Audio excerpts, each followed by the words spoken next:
Good evening. Jamaica recorded 145 new cases of COVID-19 and 3 additional deaths yesterday, bringing the total number of confirmed cases to 14,419 and the death toll to 329. The Ministry of Health and Wellness reported that of the 145 new cases, there were 54 males and 91 females, with ages ranging from 1 to 87 years old. The cases were recorded in Manchester, 44, St. Catherine, 21, Kingston and St. Andrew, 20, St. Anne, 15, Clarendon, 14, St. James, 12, St. Elizabeth, 9, Portland, 5, St. Mary and Westmoreland, 2 each, and Hanover, 1. The country also recorded 16 recoveries, bringing the total number of recoveries to 11,743. Kingston Central Member of Parliament MP Donovan Williams is calling for face-to-face classes in his division as he partners with the Kingston Central Police Division and non-for-profit organizations to supply tablets for students in his constituency. I think we can facilitate face-to-face because it will allow the students to because the truth is the online situation, in my view, cannot and should not substitute take the place of face-to-face. While we are doing our best through online learning, we are our best to keep pace. It's not the ideal. It's not the ideal, and we hope, with God's help, to get rid of COVID and resume face-to-face classes. But in the interim, for now, we have to play our part to keep our children abreast, keep them at least at pace. The MP, who was speaking at the opening of a learning center in Parade Gardens, pointed out that an excess of over 200 students should be able to access the center on a daily basis. Well, on a weekly basis, I would say well over 200 students, our children can access this facility because we're targeting 40 a day. And I want to tell you that we don't intend to stop here because the goal is to keep adding to the array of tablets here and devices so that we can reach a wider spectrum, a wider area of the community. We believe that this community center, Parade Gardens Community Center, is strategically positioned to reach out to the community. And the student support initiative announced by the government that will take effect coming on Monday. What is happening here today falls squarely into that initiative. And so this is really a welcoming venture. Head of the Kingston Central Police Division, Superintendent Malgria Jones-Williams, says they wanted to assist students in the area following their observation of them being in the streets and unable to participate in online classes due to their inability to purchase a tablet. During our walkthroughs and our drive-through of the Parade Gardens area, we observed that there were several children, who were on the streets during daylight hours, probably between 9 and 3 o'clock. When we inquired, we were told that, they should have been in school at the time, or at least attending virtual classes in the absence of physical face-to-face classes. So we inquired and we were told that some of them said that they don't have any tablets, the majority of them said that they don't have any internet access, but they may have a phone. So I approached the Member of Parliament and expressed a concern, and he agreed to reach out to some private sponsors. Or he really committed to doing something, see what he could do. And he got back to me to say that he identified a sponsor or some sponsors who would donate 10 tablets to the Parade Gardens Community Center. The initiative is one where the students will come here to the center, use the tablets for their virtual classes, and then the tablets remain here. They come back the next day and they do the same thing.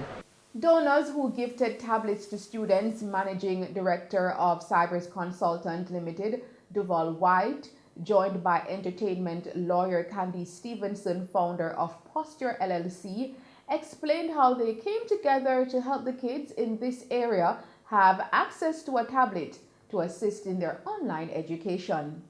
Okay, so we are embarking on an initiative where we are trying to distribute as many tablets as we can across the island. It's a collaborative initiative, so it is myself as the founder of Pastor LLC and my business partner in this project, who is the managing director of CyberX. And what we've done is we have collected money from a bunch of beneficiaries. So I have a lot of friends in the industry and former colleagues or current colleagues back in the US, some of who have never been to Jamaica, who I informed about this project, and they donated their money. I pulled it all together and we decided to go out and buy the tablets using Mr. White's license so we can get direct prices and not have to pay any markup through retailers. So we were able to acquire more tablets than if I was going to do it on my own. Since we've started, we've distributed tablets in approximately 8 different communities across the island, ranging from Kingston to Portland, St. Anne's, and St. Catherine. We've donated approximately in excess of 80 tablets so far, and we intend to do as many as we can. We don't have a limit. As many donations and contributions that we get, as many tablets as we acquire, we plan to distribute. An Ananda alert has been activated for 15-year-old Cara Morle of Bogue Village, St. James, who has been missing since Monday, January 18. She is of brown complexion, slim build, and is about 5 feet 7 inches tall. Reports from the Montego Bay Police are that at about 8:30 a.m., Cara was last seen at home wearing a burgundy blouse, blue shorts, and a pair of multicolored slippers. She has not been heard from since. Anyone knowing the whereabouts of Cara Morle is being asked to contact the Montego Bay Police at 876-684-9080, Police 119 emergency number, or the nearest police station. 5 more guns, 3 of which are said to be assault rifles, were found at the wharf in Freeport, Montego Bay in St. James by detectives attached to the Montego Bay Freeport station in the parish. They seized several illegal firearms and a quantity of assorted rounds of ammunition also at the wharf yesterday. Reports are that shortly after 8:30 a.m., customs officer at the wharf discovered irregularities with a refrigerator which was shipped from an address in the United States to Montego Bay.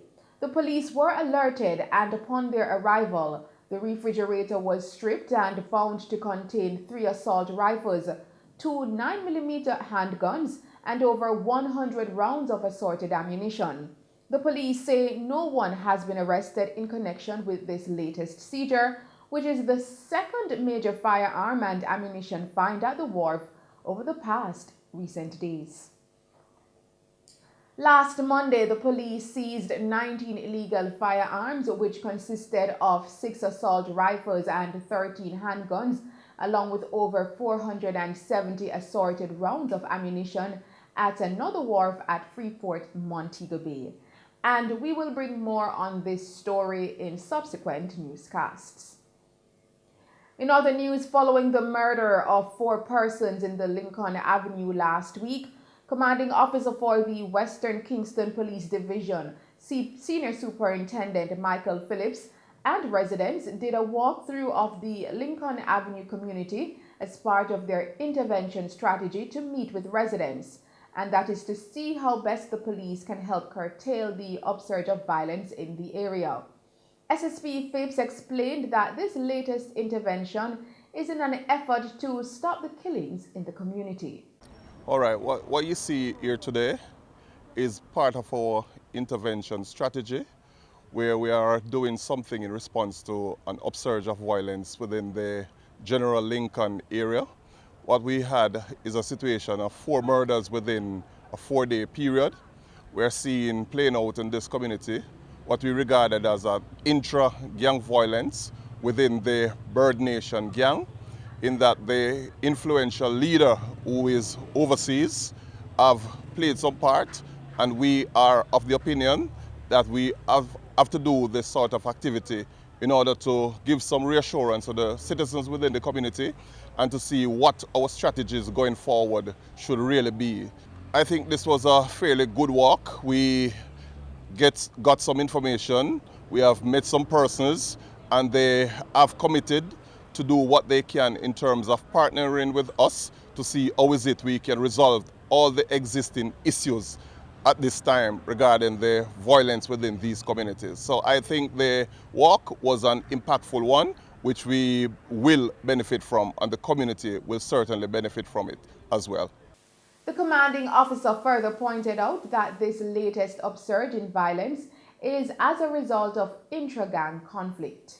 All right, what we are picking up is a intra-gang conflict within the Bird Nation gang, where there are two set of men who are basically at war with each other. This is a continuation of the ongoing conflict where we saw persons dividing themselves as to which leader they should really align themselves to. We have two persons who are from overseas that we will be making some contact with our international partners to see how much we can impact them in terms of having them desist from influencing these violent activities within these communities.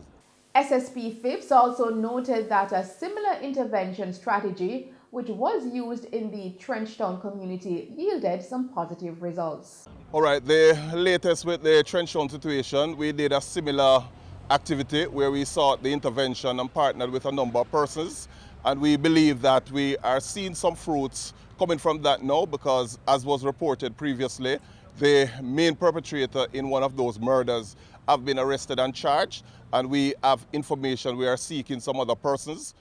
One person who is very influential to the conflict has turned himself into the police and is being interviewed at the highest level. Meanwhile, evangelist Carolyn Cuff, a member of the Inner City for Christ Ministries, who joined the police division on their walkthrough, explained that prayer as part of the intervention has helped to cease violence in the past, and so she's hopeful it will do the same again. Well, our role in this walk-in was to pray, because when we pray, our mission, when war or any violence have upsurged in our community, we are always in the community to pray. And when we pray, violence, are deceased, and violence, we don't have that upsurge of violence anymore. So as a church, we stand committed to on our call and our watch, that as we are called on in the community to come and pray, because we know when we pray, God changes the atmosphere and He changes things. Well, today we don't really know who and who, but based on the intensity of the prayer, we know that the prayer is changing the atmosphere and changing the hearts of those who are involved.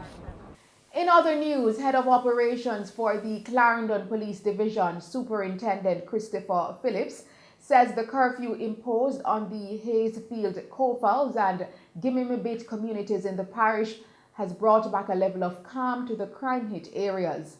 When we visited the area, we noticed several security checkpoints that have been set up in the communities. Superintendent Phillips says this is geared towards giving residents a sense of peace of mind as they work to return calm to the community.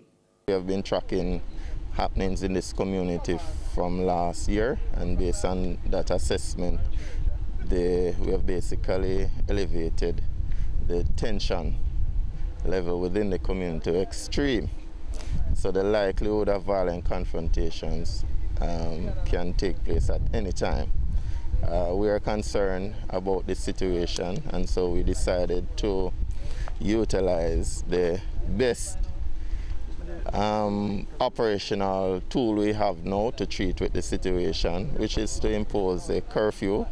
The intention really is to try and prevent further gang-related activities, shootings and murders within these communities, and to basically give the residents here some amount of peace of mind, however short it is, to basically reassure them that we are here to serve and protect. And in pointing out the areas of the curfew, He also made an appeal to residents to give the police their full cooperation. The community has been expressing concerns about the situation. Persons are really living in fear, and so as the police we really have to respond to this situation. So we basically took control of the Hills, Fields, Cofals communities and give them a bit. All these communities are connected to what is happening, and so we'll just have intense police operations within these areas for the short period of time. So we just want to appeal to our law-abiding citizens to give us their full cooperation as we move through and try to get to the main culprits behind what's happening in this community. 2 residents who spoke off camera said the curfew, though short, has been working. Whatever the police do, I appreciate it a lot. You understand?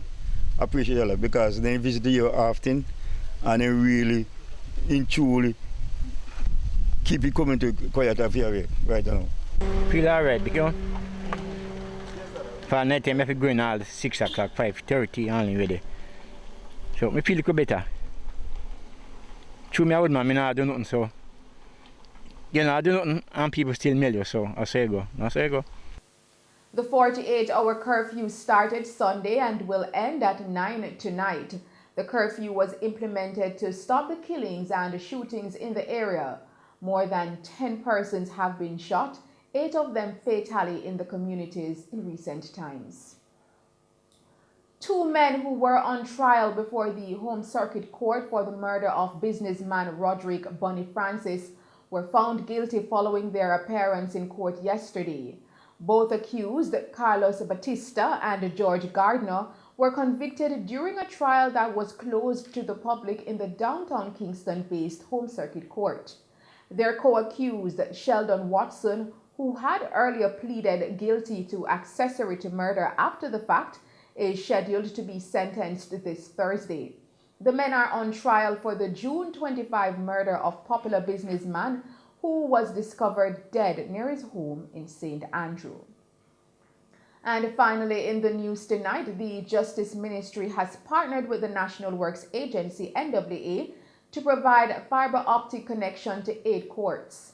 The connection will ensure high-speed internet access up to 100 megabytes per second to each location, allowing for dedicated, reliable internet access to facilitate web-based services. Justice Minister Delroy Chuck notes that this enhanced connectivity is part of his administration's push to employ technology to enhance the efficiency of court operations. He said, quote, "As we adapt to the exigencies of this COVID-19 era of virtual engagement, unimpeded internet connectivity is a key requirement for business operations. This improved technology provides the framework to more seamlessly virtualize proceedings such as court hearings." End quote. The courts included in the fiber optic upgrade are the Court of Appeal, the Supreme Court, 4 parish courts, the Coroner's Court in Kingston, and the St. Andrew Family Court. 4 of the locations have already been connected, with the rest slated for completion before the end of the current financial year. The fiber optic connectivity will also be used to bolster the new Judicial Case Management System, JCMS, which will manage jury selection, case flow, and scheduling, and also transcript production. The JCMS is currently being piloted in several courts. The ministry is said to be spending $4.8 million for this venture. And those are the stories making news. I am Tamar McHale. We will now take a break and then join Christopher Scott with sports.